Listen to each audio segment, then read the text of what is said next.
Warning, the podcast you're about to hear has a unique conservative perspective and may be politically incorrect, containing some controversy in its message. This episode may speak out against liberalism, socialism, the dark state, and religious organizations. It is possible that evil in politics, education, law, society, and religion will be discussed and exposed. However, we believe this podcast adds truth and value to a mature, disenfranchised audience who may be tired of apostate religions and wicked world systems. Listeners who are easily offended, overly sensitive, or have progressive leanings sympathetic to the topics we expose should be forewarned not to listen any further. We thank both those who choose to listen as well as those who choose not to listen. You've been warned. And now, let us get on with the show.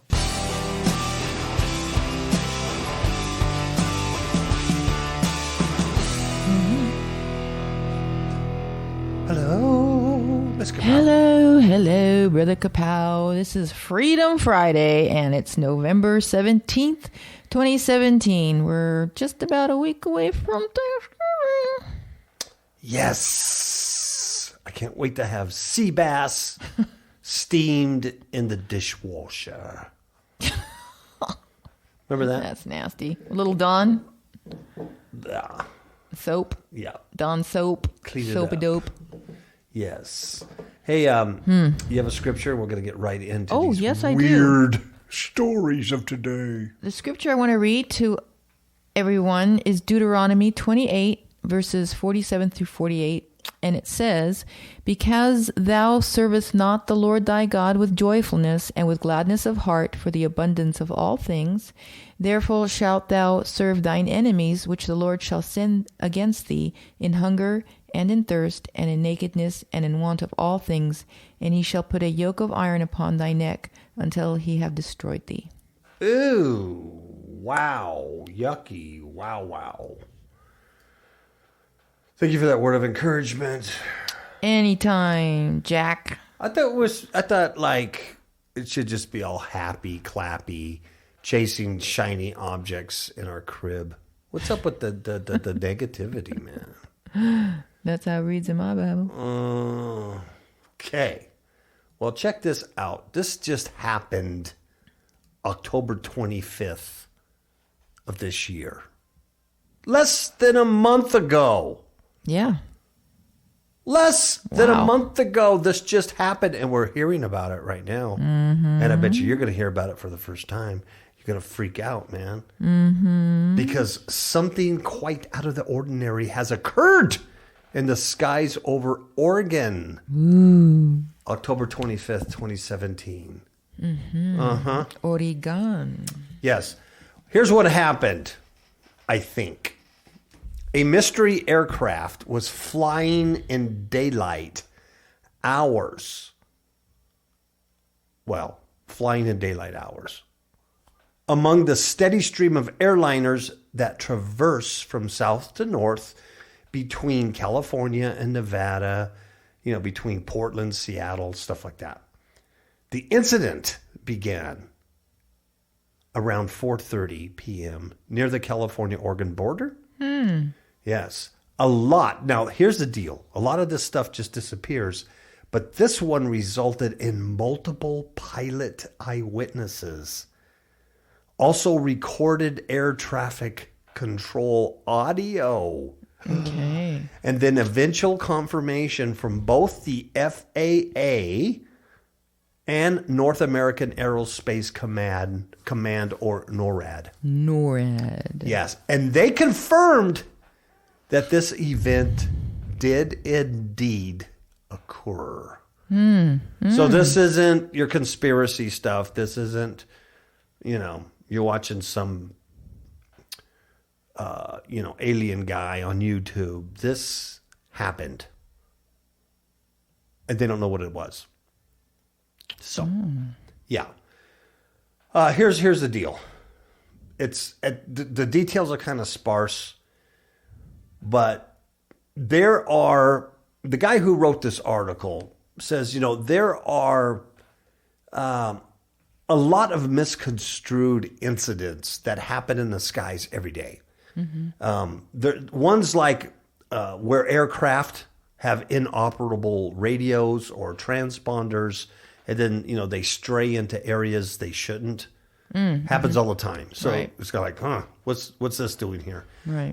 Sometimes these occurrences result in local fighter jets going up there and paying the wayward plane a visit.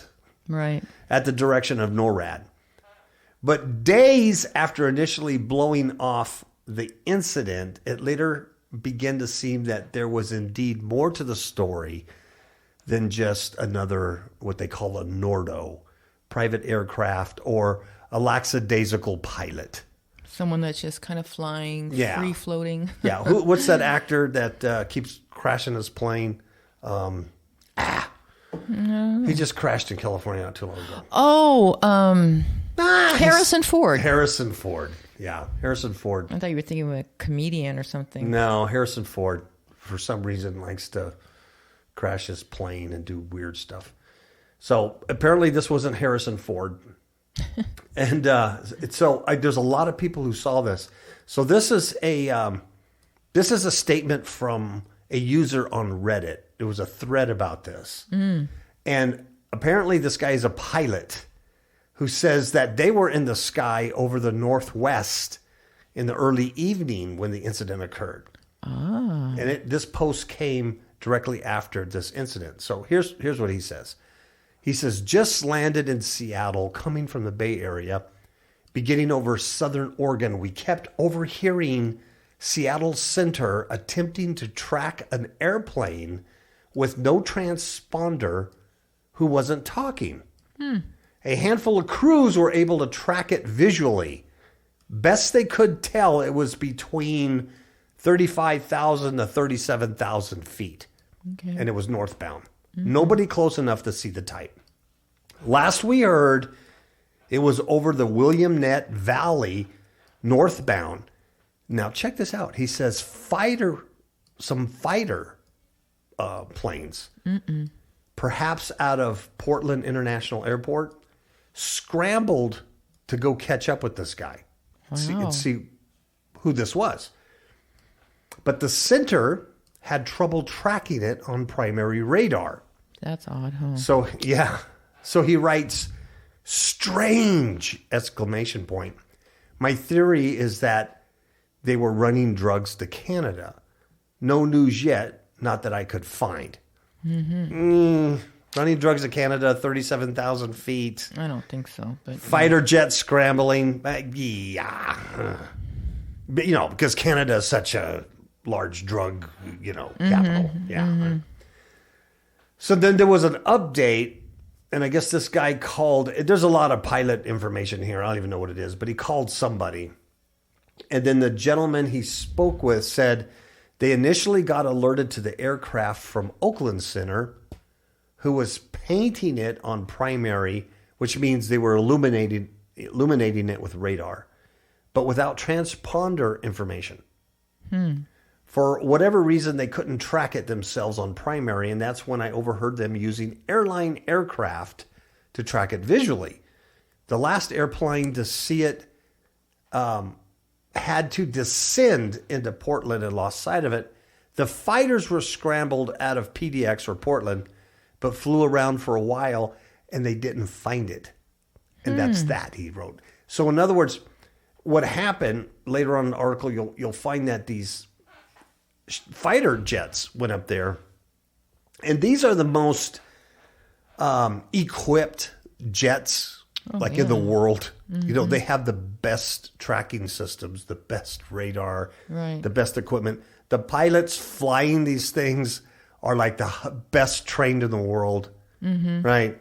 So they scramble up there and it disappears. They can't find it. See, that's just... They can't find it. It disappeared over the Willamette Valley. So what was it? Was it stealth planes from another country? It definitely was an unidentified flying object, that's for sure, because it's unidentified. They keep calling it a plane. They don't know what it was. No one could get close enough to see what it was. But many pilots, many people were tracking it. They saw it. There's air-controlled traffic audio about it. They can't hide this one. They can't hide it. See? What was it, Miss? What was it? I am What was it? Was it North Korea? Was it the Russians? What was it? Yeah, very strange. I don't know. And on that particular vein, there's another story that kind of goes with it. And what does it all mean, Elfie? I think it means... They're coming. Yeah, they're coming. They're disclosing themselves. The disclosure is not us disclosing them. They're disclosing themselves. They're the fallen angels. They've been flying. They're prince and powers of the air. Principalities. Right? They've been here since our history. This is from a website called Indy100.com. All the UFO sightings in America in one map. Wow. Once again, this is posted on our Facebook page, Fifth Hook Media, and you can look at this map. It's very interesting. If you look at this map, it's wow. It's a map of the United States, and it's pretty much all green except for areas near Wyoming. Which is odd because you would think Wyoming would be really dense with these kind of sightings because the layout, because it's so flat there. Yeah. Well, I think some of the theories on this is that why there's so many sightings, like you see the East Coast is just it's packed. just packed. Is because there's more population there, more people. So they can hide more. Yeah. Better. So maybe perhaps there is a lot of stuff going on in Casper, Wyoming. There's not that many people there reporting it. So you'll see on the map these dark spaces where there's not reporting. It's like Montana, some areas of Montana, Idaho, Utah. Some in Utah. Yeah, I see St. George there, not a whole lot. But you start getting around, Arizona, of course, California, Southern California, packed. Nevada. East Coast is packed. Yeah, Nevada. Very, very interesting. So I guess this team, Adam Crahan, they put together this map of the U.S. of reported sightings from 1995 to 2014. That's a long time. Yeah, but see, even 14, you're still 3 years away from today. Yeah, that's true. So there's been a lot of stuff. But what the map shows is a sharp spike in the recent years of reported contact with, they say alien life, but unidentified flying things in the air. Yeah. Let's see, this guy, it's a team, Adam Crahan and Kagel. Kagel. So this Kagel guy crunched some numbers. He shows the majority of sightings take place on a Saturday. And the most common time of day is between 9 and 11 p.m. Wasn't that interesting, 9/11? That's a good call. I didn't see that. 9/11 is in there. Wow. Good call, Miss KAPOW. Thanks. Interesting. And of course, I think, you could look at this and say, Saturday, perhaps more people are out and about on the weekend, 9 to 11, that's, if people are in the populated areas, they're eating, maybe having some cocktails, Sure. they're enjoying the weekend type of thing. Watching television. That could explain, why they're seeing stuff. The map also shows, this doesn't surprise me, that July through January is UFO spotting season in the United States. You're going to be outside. If it's hot, you're going to be outside between 9 and 11 p.m. I know we are here in Mesquite, Nevada. Yeah, it's very hot. Dogs. So we're outside at those hours. And then come January, it's a lot cooler, so you're not outside late. You do your business. Let's see. The data also reveals more and more have been reported since 2009, perhaps suggesting a new interstellar bypass has been built that brings alien craft closer to Earth. That's stupid. There's nothing to suggest anything outside of the fact that there's stuff being reported in the sky. Mm-hmm. A lot of it. And that's really all you know. There's some theories that it means nothing more than the rise of the internet. Mm-hmm. So it makes reporting sightings easier than it was in 1990. And I can't discount that. I think that has something to do with it, right? Mm-hmm. And there's more data on UFO sightings, including a worldwide series consisting of over 80,000 sightings. That also has been crunched and created by Kagel on their website. So, interesting. Yeah. Yeah.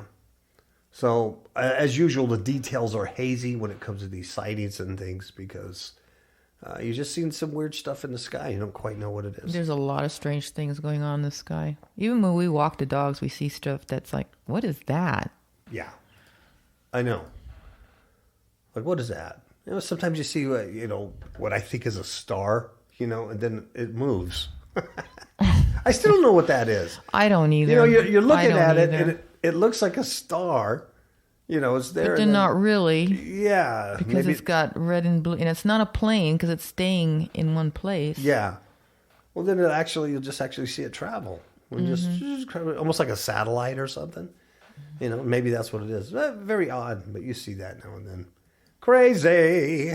What, our neighbors, was it was last month? Last month. That saw, correct me if I'm wrong, green? Were they green and red? It was red and blue? Red and blue lights. And there was a red one, and then next to it was a blue one. And they were like in threes. So there were 3 red lights and 3 blue lights. And they were blinking off and on. And they were moving, but I don't know what. And they were in the mountain. They were in the Virgin. Yeah, they were in the Virgin Mountains that you could see from the west side of our house. And, and it's appeared several times, and 2 of our neighbors have seen that. Yeah, and they text us, but we were watching TV or doing something, walking the dog. I don't know what we were doing, but we didn't get the messages, and so for 2 nights.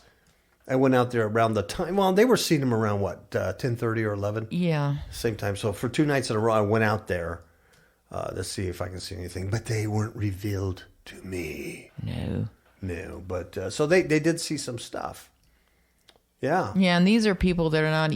They don't, really. They're not real enthused about the science fiction or spiritual things or supernatural things. They kind of poo-poo it. So yeah, everything has a reason and an order, but there's this. Yeah, they couldn't explain. But they can't explain this, and it's frightening them. Yeah, because it's in the mountain where there's no. It's there's no human up right there. It's really high. Mm-hmm. Strange. Yeah, not so much in the. It could be the sky, but it's like before the mountain. Very weird. Anyway, who knows? Who knows? If you go out there and look for these things, they will show up, and that's not good. Mm-mm. So don't go out there and try to look for them and want to see them because they will knock on your door, and deception is incredible with these things. So, yep. If you just happen to be driving by or walking and you see it, whatever, but. Don't actively go UFO or alien hunting because you're going to find a demon. You're going to find a demon in your refrigerator. Okay, this is amazing, Ms. KAPOW. It is. This is from AP News. It's exclusive. AP exclusive. U.S. scientists try first gene editing in the Baltic. Mm-hmm. They made history. They're editing genes, folks. They're creating the Nephilim. Some hybrid people are going to be, Well, more hybrid people are going to be coming. We already have. Because they're trying to permanently change a person's DNA. Yeah. As they say, to cure disease. But it's something more sinister than that. It's always about the disease at first. Well, that way we would accept it. Yeah. Yeah. This is from Oakland, California. Scientists, for the first time in history, have tried editing a gene inside the human body in a bold attempt to permanently change a person's DNA to cure disease. Mm-hmm. This is true. This happened. The experiment was done Monday in Cuckoo, California. Of course. California. This guy's 44-year-old man. His name is Brian Medieu. And he has some kind of disease. I don't know what it is. But he's had a bunch of problems throughout his whole life. It's called Hunter syndrome. I guess it's a metabolic disease. Mm-hmm. And it does all kinds of nasty things to his body. And he's had problems for a lot of years.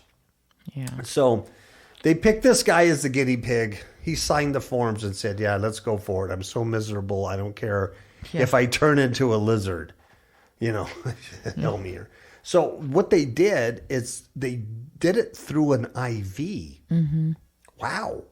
And through this IV, he received billions of copies of a corrective gene and a genetic tool to cut his DNA in a precise spot. So they hope. And you know what? You're right. The rest of this story is we hope this worked. Mm-hmm. And because once they put this into this guy, which they did, there's no turning correcting back. it. Yeah. Yes. So if he turns into a frog, there's nothing they can do about it. And that's why they had him sign all those waivers. Yes. He's very excited about it, Mr. Medieu. And he had this metabolic disease. Now, this is not supposed to correct his past problems, but hopefully help his future issues is what they're saying. And anyway, it says the signs of whether it worked are going to come probably, within months. They'll have to take tests to see if this stuff even worked. So if he turns into a frog or a monkey, I think you could probably say it didn't work. Or a zombie, or he starts biting people's faces or whatever. It probably didn't work. If it's successful, though, it could give a major boost to the fledgling field of gene therapy. Yes. Right? Scientists have edited people's genes before. That's not new. They've altered cells in the lab, and then they take those altered cells and then return them back to the patients. They've done that. There's also gene therapies that don't involve editing DNA. Remember CRISPR and all that stuff? They've been doing that. But this is the first time they've actually tried it within the body, not in the lab. Yeah. Through an IV. It's very bold. It is. Think about those implications through an IV. How many needles do people get poked with throughout the year? If you're going to the doctor a lot in that system. Well, and then they have a genetic tool that actually cuts the DNA. So that tells me it's some kind of a robotic thing that's floating in your body. I know. How I know. Some foreign thing. And what if your body wants to fight it or reject it? I know. I mean, yeah, billions of corrective DNA and a tool that splices his DNA at the right spot. I mean, I don't know, way beyond my pay grade, right? Wow.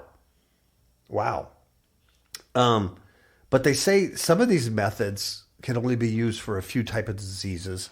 Some give results that may not last. Some others supply a new gene, kind of like a spare part, but can't control where it inserts the DNA.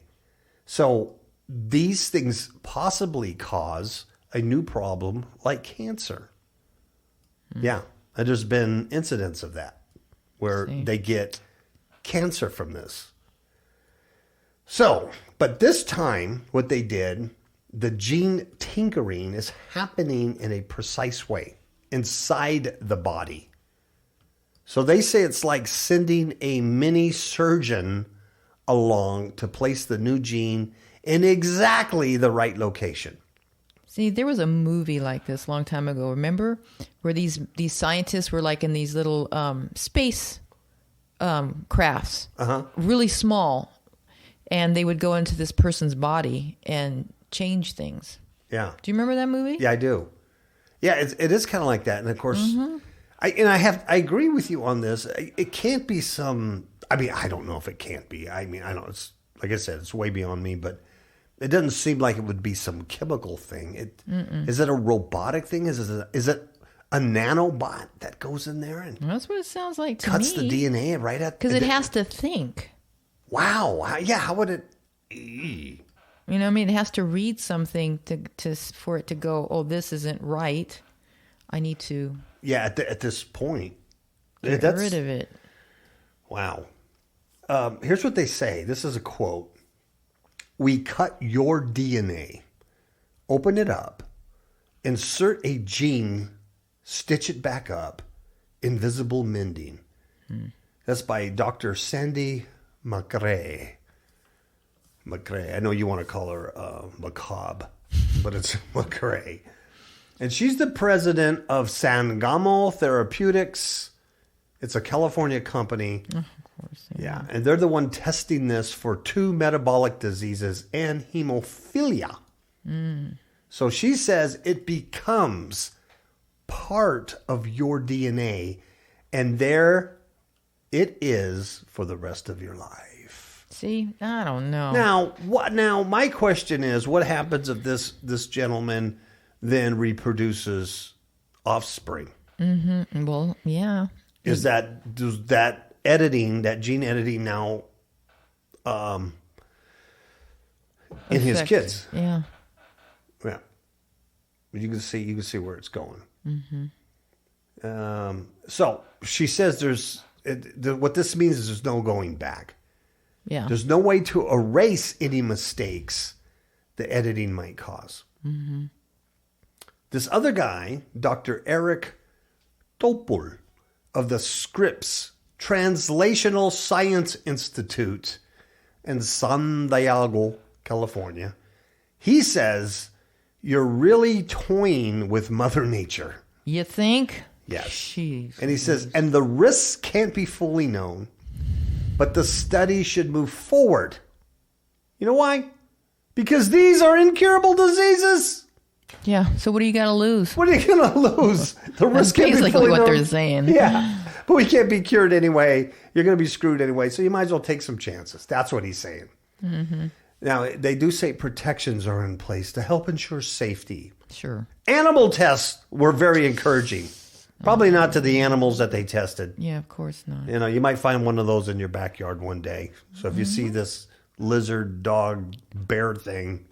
Well, yeah, because lately they've been spotting these animals that don't look like animals, so they're thinking, oh, what are these things? Something from prehistoric times. Yeah. Blah blah blah. It's like, no, these are the experiments you guys been working on. That Dr. Moreau's Island type of thing. I truly believe that. I know. I They got to really go do. somewhere. Yeah. So this guy says gene editing's promise is too great to ignore. So there's risk. It's very dangerous. I mean, he says this. So far, there's been no evidence. But he says it could be dangerous. But now's not the time to get scared. We got to go forward. Because it's not his body. Yes, not his body or his family's body. It's some poor schmuck with Hunter's disease. Okay. Anyway, it goes on and on, but kind of scary stuff. Kind of scary stuff. Apparently, they did this before, and people have then got cancer and other things because they haven't quite perfected it. So it's not CRISPR. This is different. They've actually inserting this through a IV. Yep. Which is absolutely amazing to insert this, plus the little robotic or whatever it is, surgeon to cut it.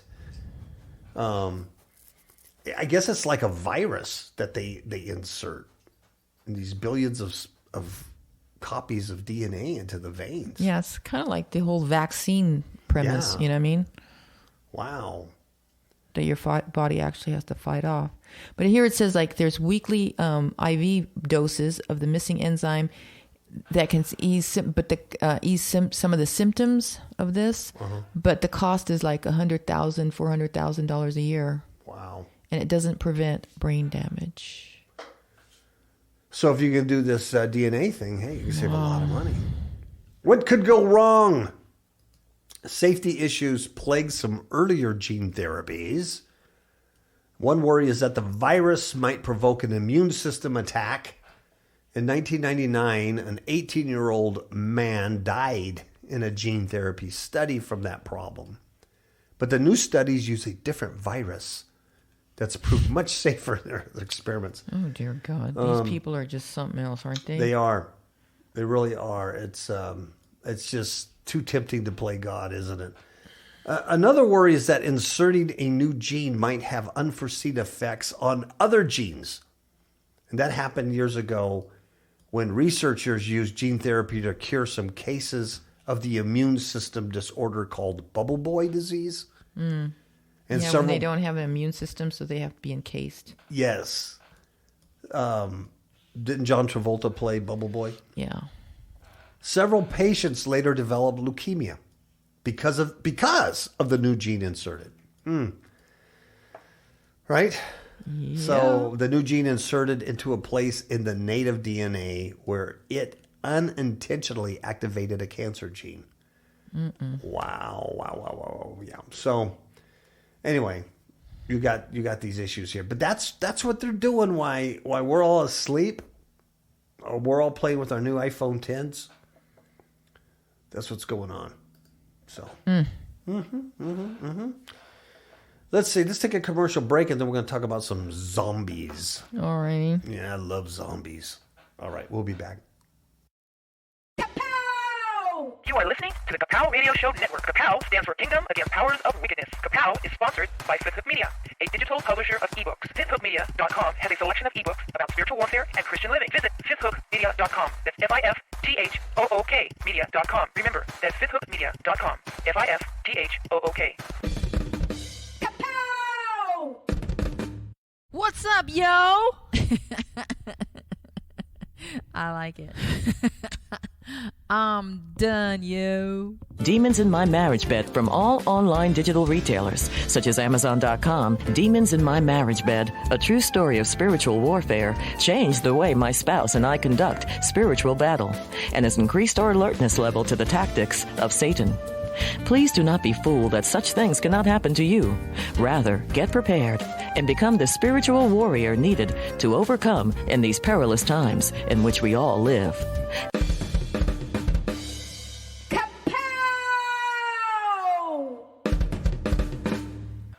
We are back with the little KAPOW guy yelling. Yeah, he yelled in your ear. He yelled in my ear, it hurt. I need gene therapy.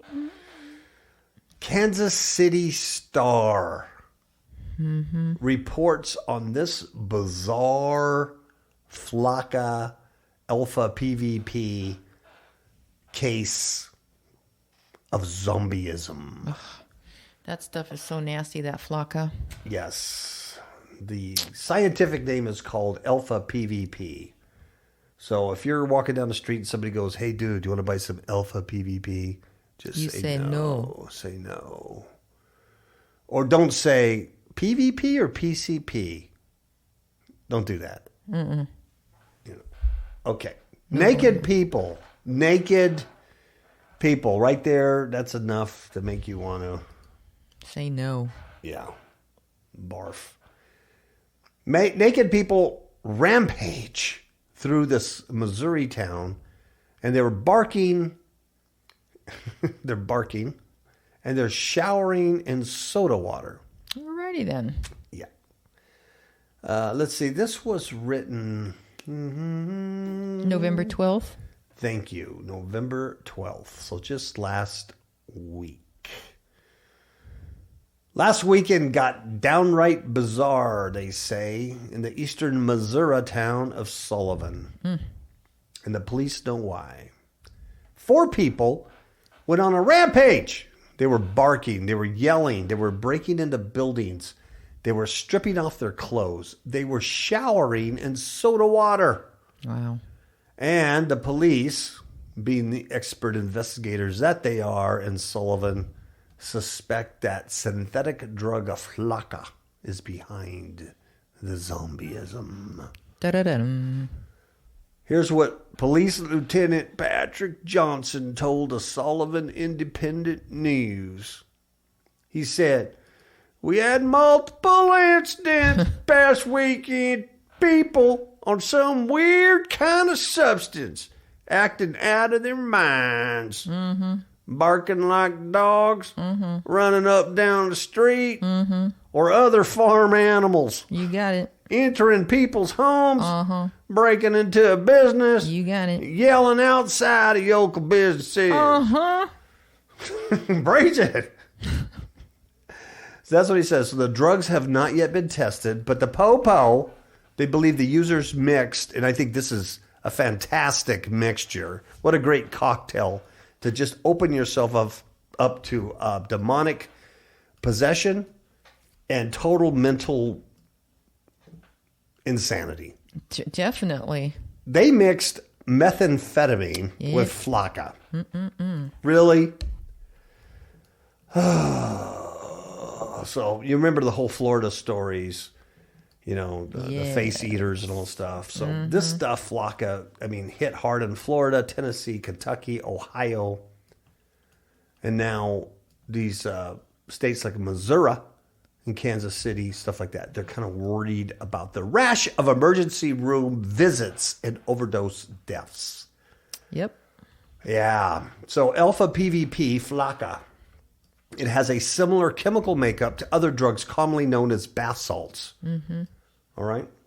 It typically comes in a white or pink crystalline form and is foul smelling. So don't drink something, don't eat something that smells foul. Yeah. That's why you have a nose to smell that stuff.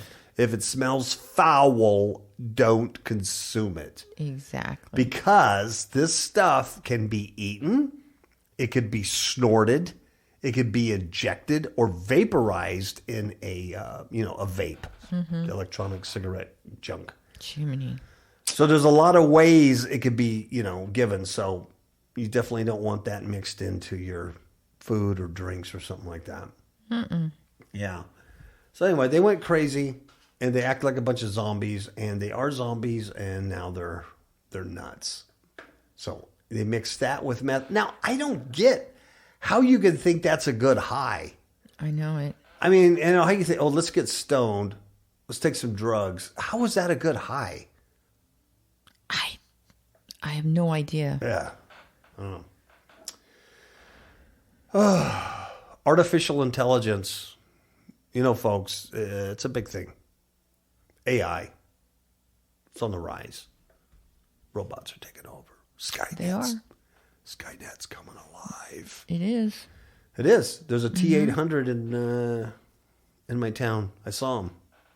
He says, "Sakana." Saw him at the gym. Sakana. No, but this is some interesting stuff. Very dangerous. It is. There's privacy fears over artificial intelligence as a crime stopper. What? It's kind of like the medical stuff. It's always used for your benefit. Yeah. We keep you safe. We're going to find your dog, and if your kid wanders off or you're a crazy old man, we can find him. Your sick parent. Yeah, your sick parent.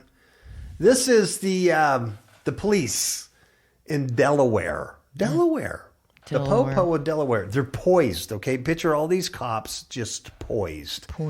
They're poised to deploy smart cameras and cruisers to help authorities detect a vehicle carrying a fugitive, a missing child, or a straying senior. See? Yeah. They would never use it to abuse. Of course not. That would be Anything. unethical. Yeah. The video feeds will be analyzed using artificial intelligence. Wow. To identify vehicles by license plate or other features. You talk about profiling, Yeah. right? Yeah. Other features. Yeah, there was a Mexican dude driving a 57 Chevy. He's got to be stopped. You got to drive around San Marino? Come on. Let's see. Other features. I wonder what that is. So anyway, the AI is going to give an extra set of eyes to officers on patrol. Thank you. Yeah. And this is supplied by a company called KAPOW Technologies. And here's what they say. We are helping officers keep their focus on their jobs. He calls it a dash cam on steroids. The program is part of a growing trend to use vision-based AI to thwart crime and improve public safety, a trend which has stirred concerns among privacy and civil liberty activists who fear the technology could lead to secret profiling and misuse of data. Yep. Say it isn't so. U.S.-based startup Deep Science is also using the same technology, but to help retail stores detect in real time, folks, if an armed robbery is in progress. And, by identifying guns or masked assailants. You know why? Because humans can't do that. Yeah. If you're a human and you're behind a two-way mirror because, you're hired to be, loss prevention, you can't recognize a guy with a mask and a gun. Nope. What are you going to do? You need a robot. Yep. You need a robot. That way you can go get a donut, drink some coffee.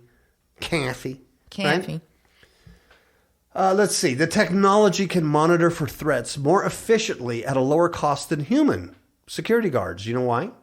Because according to Deep Science, a common problem is that security guards get bored. So they don't do their jobs. But a robot never gets bored. That's what they said. Until recently, most predictive analytics relied on inputting numbers and other data to interpret trends. But these advances in visual recognition, they're now being used to detect firearms, specific vehicles, or individuals to help law enforcement and private security recognize, interpret the environment. Right? So there you have it. Don't... That's some scary stuff, Yeah. though. Really, it is. Yeah, I know. They say this the same computer vision technologies are used for self-driving vehicles, which the first self-driving bus here in Las Vegas was out, 5 minutes or 10 minutes before it crashed. Some dude in a garbage truck or something backed up into it. And it didn't know what to do. It didn't know how to go backwards or honk its automatic horn. Back to the drawing board with that one. When I was reading, I guess they said it's kind of like on hold now for a while. Yeah. I think it really, seriously, it only been out on the road for about 10 minutes before it got in a wreck. Amazing. Someone's crying over some spilt milk, I'll tell you that. Gosh, yeah. And there's a lot of money and a lot of dreams just went up there because, Bubba there backed up his trash truck. He's probably in trouble. Well, hey, I'm backing up. There's that thing that goes beep, beep, beep, right? So humans go, oh, I need to put this in reverse. I need to get out of the way. But robots go, they're trying to do visual recognition and they can't figure it out, But yeah, they're smart. They're smarter than us, right? Let's see. So anyway, that's what's going on also with your DNA being spliced. You have artificial intelligence doing Crime Stoppers. Yes. That's got some folks very upset. Now, I would like to see artificial intelligence in churches. And hear me out, Ms. KAPOW. You got robots, right? You got computers behind the pulpit, behind the pastor, and their gaze, I'm talking every face, man, woman, child, baby, that comes into the congregation. And then you analyze whether they dug into their wallet and gave at offering time, you know? And if they didn't give at offering time, then you have to analyze, are they giving online? Yeah. Are they giving through PayPal? Are they clicking an app and giving to the church? And if they're not doing any of those things through analytics or physically putting in the offering plate, then the robot ushers come in, grab them, and literally boot them out of the house of God for not supporting the ministry. Exactly. Business slash, yeah. Huh. You watch, it's coming. It's coming. Somebody's going to take my idea. If you thought of it, it's coming. It's coming. It's coming. And then they're going to make a movie about it, one of those Christian movies, where the AI usher goes amok.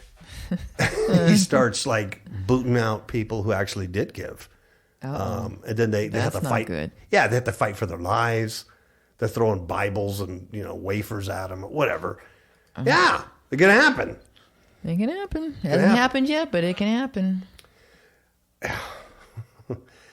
Here's our final story. This one, I do have to chuckle because really, here's the best news. This is retarded. This is from USA Today. If you're here in America, this is good news for you because our Army, the U.S. Army, lifts its ban on waivers for recruits with a history of some mental health issues. I will say it again. Our Army lifts ban on waivers for recruits that are bat crap crazy. Well, these flocka people, yeah. Give them a There's helmet. hope now for them. Give them a gun. Let's train them to be killers. Let's send them out back in society. Let's watch what happens. Maybe the robots, maybe the AI can do facial recognition on these guys before they kill more than 100, 200 people. Yep. That's what I'm thinking. So the Army will now allow recruits with a history of some, okay, not all, come on, folks, let's be realistic, of some mental health conditions to seek waivers to join the service. And here's why this is happening. You know why? Because no one is volunteering for the service. Okay. Yeah. People with a history of self-mutilation. I'm not lying. This is... Wow. Soldier. What are you doing, soldier? I'm cutting myself. I'm mutilating myself. Jiminy. Freeze! People with a history of self-mutilation. And bipolar. Bipolar disorder. Depression. Yeah, like going to war and military isn't depressing enough. No, that's good times, man. It'll get your mind off it. And drug and alcohol abuse. There you go. Yeah. Now they can seek waivers, okay, to join the Army under an unannounced policy enacted in August. No, they're desperate, aren't they? They're desperate for some soldiers. And this is according to documents obtained by USA Today. The decision to open Army recruiting to those with mental health conditions comes as the service faces challenging goals of recruiting 80,000 new soldiers through September 2018. That's the goal. We got to get 80,000 new soldiers through September 18, and we can't do it. To meet last year's goal of 69,000, the Army accepted more recruits who fared poorly on aptitude tests. Well, does that surprise anybody? No. They also increased the number of waivers granted for marijuana use. Does that surprise anybody? And they offered hundreds of millions of taxpayer dollars in bonuses to these pieces of junk. That's what they are. This is junk. Junk. This shooter who shot up the church, who got a dishonorable discharge from the Air Force, spent a year in the brig for cracking the skull of his stepson and beating the heck out of his wife, and just nuts. Went to a church, killed a bunch of people. This is the kind of guy that gets in now into the Army. You know, some mental issues. So you're telling me you're going to get these guys, you're going to train them, right? You're going to give them a job. You're going to spend hundreds of thousands, millions of dollars of taxpayer money and bonuses for these idiots. You know, their medical, you know, housing, all this stuff, their benefits. And then you're gonna arm them. You're gonna teach them how to kill, maybe even send them out to a war, and they survive. And then they're gonna come back, and everything's gonna be fine. They're gonna be just fine, because before they used to use drugs and marijuana and dope, cut themselves, bipolar, you know, walk around telephone poles yelling at each other, you know, or themselves. We just saw a guy today just talking to himself in a restaurant. Oh, yeah. Just all by himself. Conversation. He looked like fat Harry Potter. I told Linda, I says, he's probably highly intelligent. But he was looking at his smart device in public at a restaurant, wearing a long black leather trench coat like the Matrix. Yep.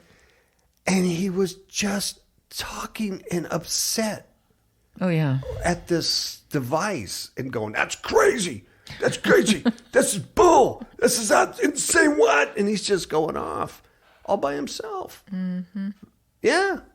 Little strange duck. Yeah. I had to position myself. I can keep an eye on the young fella. Harmless enough, but I wouldn't want to have him get a gun or two. I'm just saying. Things are changing. You never saw stuff like that in our little town a couple of years ago, but you're seeing more and more of this stuff. Yeah, we're seeing a lot more vagrants too. Yeah. Just very disheartening. Yeah. And I don't know what's bringing them in outside of that marijuana was legaled. Marijuana was legalized in the state, and we do have a dispensary. That's the only thing I can think of that changed, because the social services, as far as I know, haven't changed here. And but there's a lot more vagrants, a lot more the kind of people I see in Hemet. But anyway, a lot more here. And the only thing I can think of is the marijuana industry. I don't know. Anyway, expanding the waivers for mental health is possible in part because the Army now has access to more medical information about each potential recruit. This spokeshole for the Army said, the Army issued the ban on waivers in 2009 amid an epidemic of suicides among troops. Wow. So let me get this right. Before 2009, they were recruiting people with mental health issues. These people were getting into a situation of extreme discipline and order, right? Yeah. They had to obey. Too much stress. Too much stress. They couldn't take it, so they were killing themselves. So then they said, we're going to ban these kind of people because it's not a fit. But now because they need to make 80,000 by September 2018, we're going to let them in. Because all we have to do is get 80,000 live people. If 90,000 of them, die, that's okay. We're not looking at the back numbers, just the forward numbers. Yeah, this is where they get their money. Wow. So, he says they have more records that are readily available, and these records allow Army officials to better document applicant medical histories. But accepting recruits with those mental health conditions in their past carries risks, according to somebody who's a psychiatrist who retired from the Army as a colonel in 2010 And this person's also an expert on waivers for military service. Oh so my. they probably know what they're talking about. They say people with a history of mental health problems are more likely to have those issues resurface than those who do not. It's a red flag, she said. The question is, how much of a red flag is it? Well. Oh, wow. Now, bipolar disorder can be kept under control with medication. How many times have you heard about somebody who's off their meds? Yeah, it's keeping them on their meds. That's the problem. The problem. Now, if we can get artificial intelligence to keep them on their meds, you know, or you know, modify edit their DNA, okay. But until then, sometimes they don't take meds. Self-mutilation, that's where people slash their own skin with sharp instruments. It may signal deeper mental health issues. Really? Yeah. That's according to the Diagnostic and Statistical Manual of Mental Health Disorders. Published by the American Psychiatric Association. Yeah. You know what? I didn't have to go to school to agree with that. That's amazing. I didn't have to get a doctorate degree in psychology to go, yeah, I think might be, I did what they said. Yeah. Jeez. Self-mutilation occurs in a military setting. It could be disruptive for a unit. You think? You think? I think that could be for anything. Family, relationships. You know, it's not good at Thanksgiving dinner. And it's certainly not good in the Middle East, right in the middle of a war, you know, or you're fighting the North Koreans and they're coming over the hill. And your life depends on that soldier. Yeah. Yeah. And you're turning around and you're going, push the button, man. Clark, push the button. And he's like, dude, I'm bleeding. I'm like so cut up right now. And No, not good. You know, here's what they say. A soldier slashing his or her own skin could result in blood on the floor. I don't make it up. That's what they say. The assumption of a suicide attempt and the potential need for medical evacuation from a war zone. Okay. These are geniuses. These are the smart ones. Okay. Here's a legacy of problems. This ought to be good. Accepting recruits with poor qualifications can cause problems. Okay. Okay, here's some examples. In 2006, an Iraqi girl was raped and her family killed by U.S. soldiers, one of whom required waivers for minor criminal activity and poor educational background to join the Army. Dear Lord. Wow. You know that was glossed over.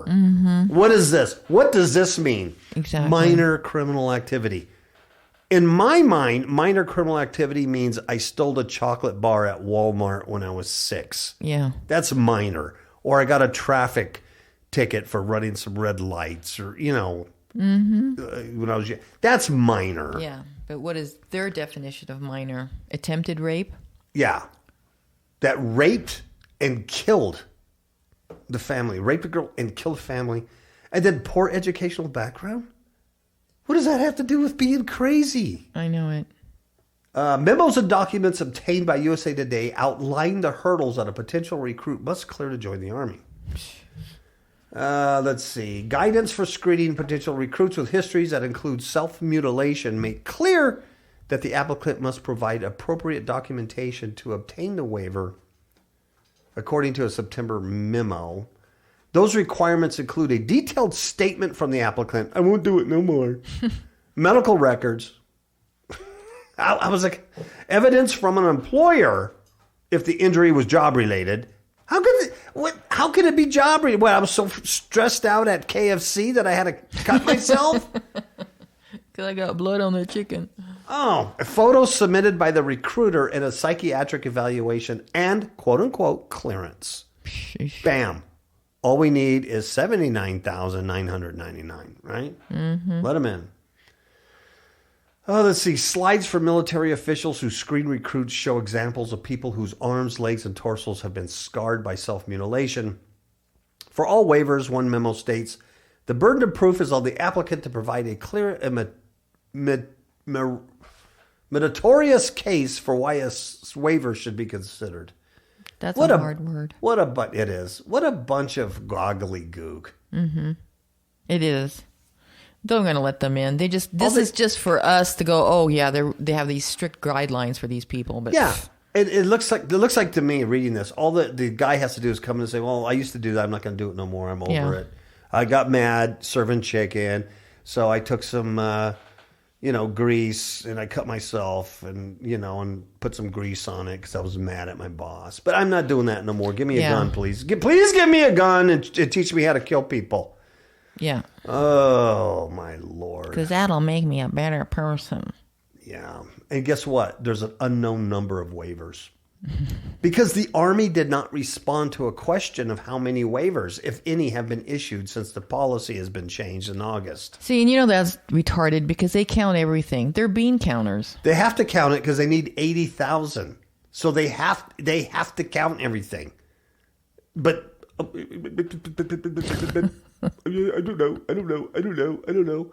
In the fiscal year 2017, active duty Army recruited 69,000 soldiers, and only 1.9% belonged to what is known as Category 4. I like that. Hi, I'm Category 4. That means I'm crazy. That refers to troops who score in the lowest category on military aptitude tests. In 2016, 0.6% of Army recruits came from Category 4. So this year, 1.9. Last year, only 0.6. Wow. Mm-hmm.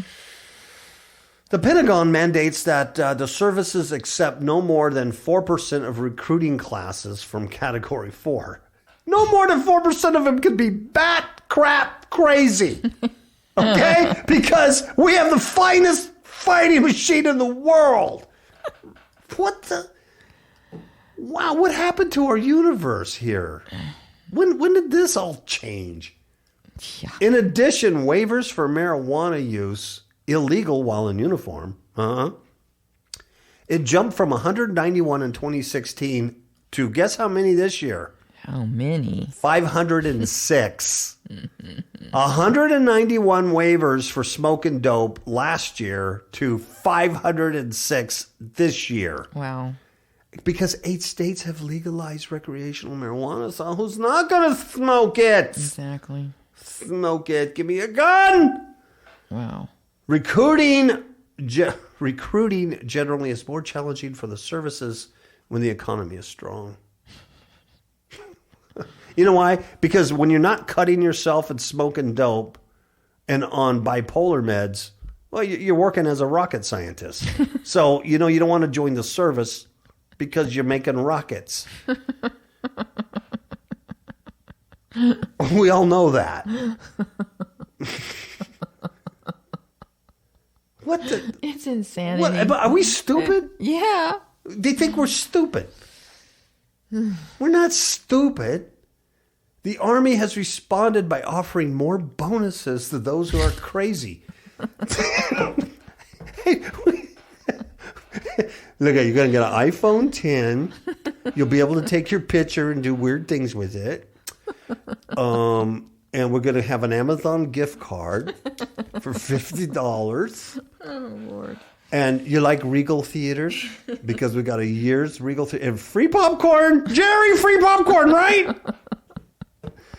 In the fiscal year 2017, our Army paid out, and this is great, right around tax time. So when you realize you pay your taxes here. This is where it's going to. People. And you realize that you're paying out a whole lot of money and not keeping a whole lot that you've earned. When you realize that, just keep in mind, $424 million in bonuses went to bat crap crazy people in the Army. And that was up from $284 million last year. Well, yeah, in 2014, it was only 8.2 million. 2014. And some recruits can qualify for a bonus of $40,000. And when you're cutting yourself and smoking marijuana and bipolar, 40 grand sounds really good. Give me a rifle.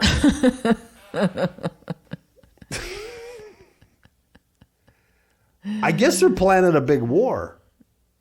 Are these is Category 4 the Expendables or what? I mean, what are they doing with this stuff?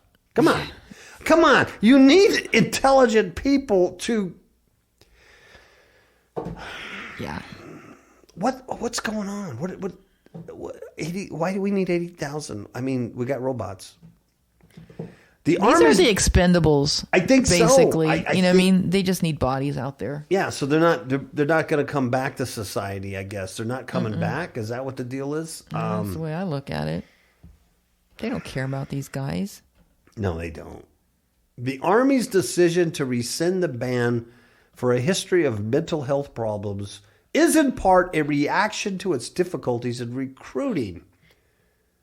See, the smart ones are going, I don't believe in it. Well, yeah.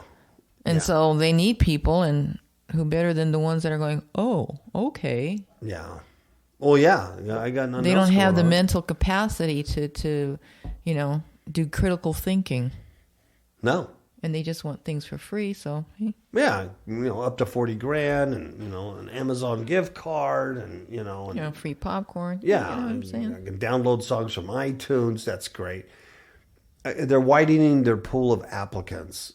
Gosh, can you imagine if our local police departments, and a lot of them, local police departments have problems recruiting also because it's harder to find clean, squared away men and women. Yep. Hey, where I worked, it was pretty easy to get in. Yeah, where Linda worked, and I won't mention the name, Rialto Police Department in California. Mm-hmm. Yeah, it was known that if you got fired from somewhere, you could probably get a job there. Yeah, well, we hired people with criminal records. Yeah, you did. And the reason why is nobody in their right mind would want to work in that city. It was a cesspool. It was a cesspool in and out. So, nobody that actually went to college and got a BA in criminal justice or English and had a good job and stable, history of income, they're going to go to LAPD and LA Sheriff, Long Beach, And we lost a lot of good cops because of that, too. Yeah, they would blame them. They don't want to work with. They'd come in and do their year training. And they'd get certified by the state, and then they would lateral over to a better police department. Oh yeah, absolutely. So it's always been a big problem. Even in Riverside, we had a hard time recruiting quality people. And we had these marijuana standards back then, and it was really difficult to find somebody honestly who had never smoked dope. So you had to ease that up. But at what point do you stop? Yeah. When I was younger, I went to rave parties. I did cocaine and, ecstasy. Where do you stop? So it's difficult. And you still get crazy. And if you're not crazy, getting hired, in a couple of years, the job makes you nuts. So, that's a problem. But come on, man, mental illness. I mean, known cutting. Wow. Yep. I don't think it's a good idea. It's a bad idea. It's a bad idea. And on that note, ciao, babies. Good night.